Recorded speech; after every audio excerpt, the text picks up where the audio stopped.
L'affaire Epstein, il y a pire encore, ce que nous ne connaîtrons jamais. Des horreurs que nous ne pouvons même pas imaginer. Des scènes choquantes, interdites au grand public, mais tolérées derrière les portes closes de salles obscures.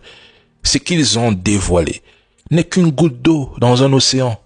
Une infime partie de la réalité soigneusement choisie, pendant que l'essentiel reste dissimulé sous la surface, hors de portée des regards, des recherches et des consciences. On nous noie dans un océan d'informations.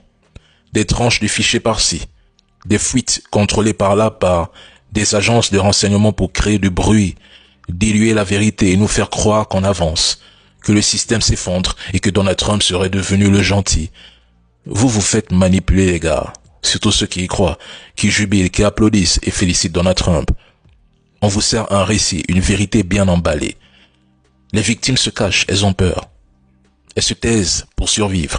D'autres sont menacées ou tout simplement éliminées sans que personne ne le sache, sans bruit, sans trace, dans l'indifférence totale pendant que les coupables, eux, circulent librement, protégés par la justice, l'indifférence ou le pouvoir, et vous l'avalez sans questionner ce qu'on vous montre, ni ce qu'on vous cache.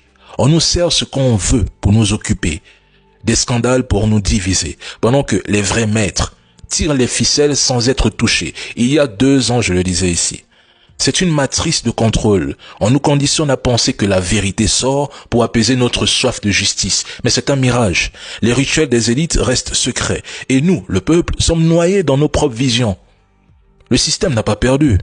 Il ne s'effondre pas. Il a juste changé de masque, de visage. Il se réorganise. Epstein, ce n'est ni le commencement, ni la fin.